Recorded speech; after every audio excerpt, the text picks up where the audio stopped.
Hello and welcome to Maths with Mike, that's me. In this video I just want to take a quick look at different number systems. We always use the decimal system, and it's called the decimal system because dec means 10. This is base 10.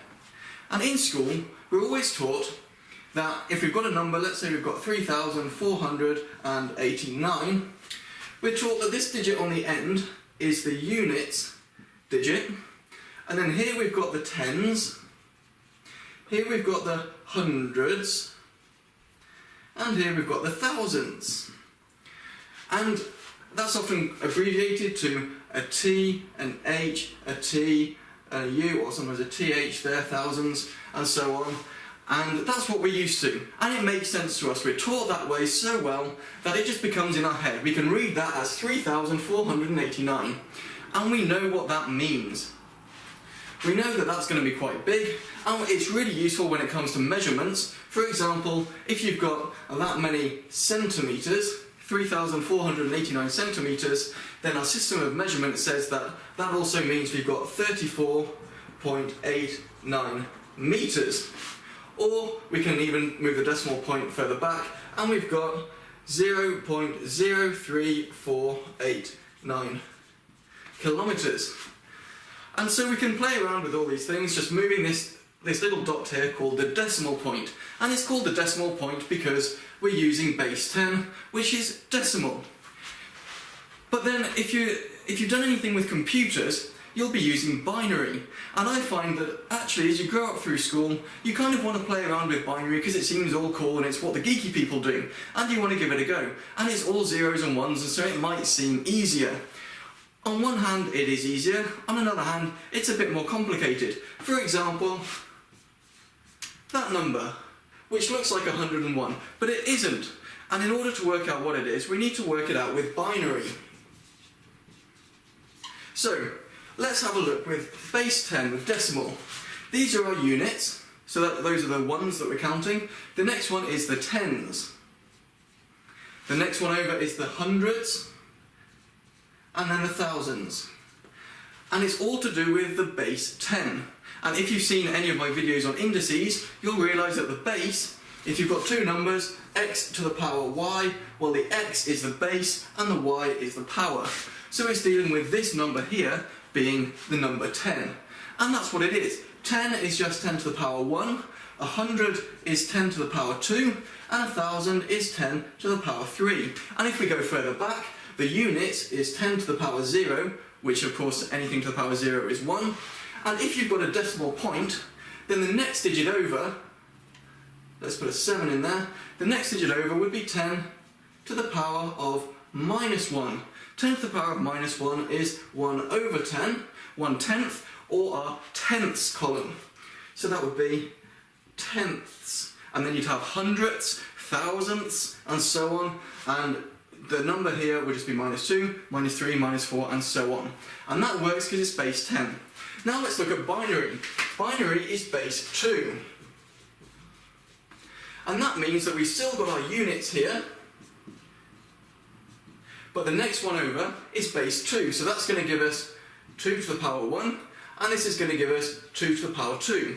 2 to the power of 2 is 4, 2 to the power 1 is 2, units is 2 to the power 0.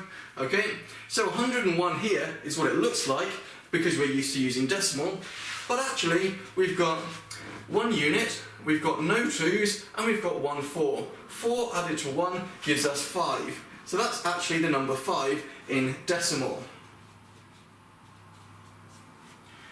So that's how we can work it out. So taking it a step further, let's think if we use base 3, well a number of, now don't forget base 3, we can use 3 digits, so that uses the digits of 0, 1 and 2.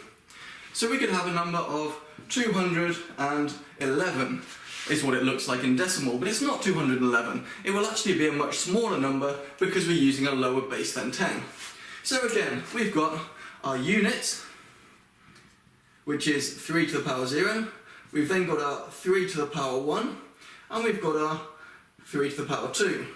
3 to the power 1 is just our 3's, and 3 to the power 2 is 9, so our 9's. So this tells me we've got two 9's, which is 18. We've got one 3, which is 3, and we've got 1 unit, which is just 1.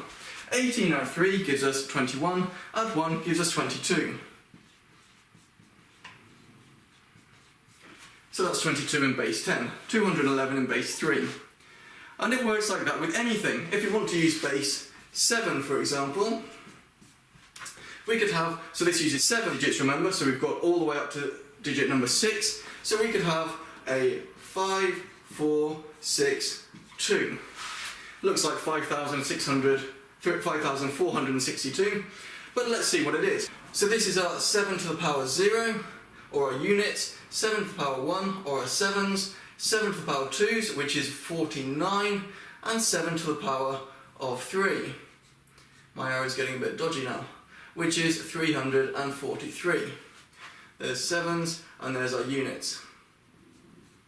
So, we've got 5 lots of 343, and this is where, because we're not used to base 7, we've got to do some extra calculation. So we've got 343 times 5, I can't do that in my head. 343 times by 5 gives us 15 on the end there, 21, 15, 16, 17, so that gives us a 17, 15. We've got 4 lots of 49, again I can't do that in my head. 49 times by 4, giving us 36. 4 times 4 is 16, 17, 19, 196. We've then got 6 lots of 7, well that's 42, and we've got 2 on the end there. Add all these together, and we get 11, 12, 13, 14, 15, 9, 10, 15, 7, 8, 9, with a 1. 1,955 in base 10. And that's how the different bases work.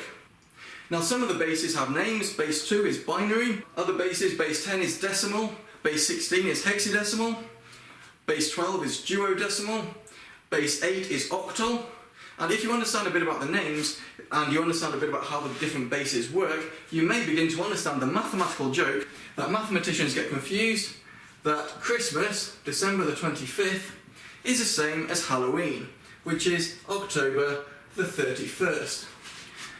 That's a mathematical joke on bases. Give it a go, work it out, see what that is, see what that is. Here are just 10 questions for you to practice with.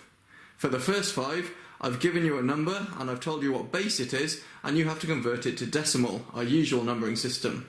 For the second set of 5, I've given you the numbers in decimal and I've told you what base to write them in. And as usual, I've used red for the question numbers and blue for the questions themselves. Give them a go, and the answers will be on my next video.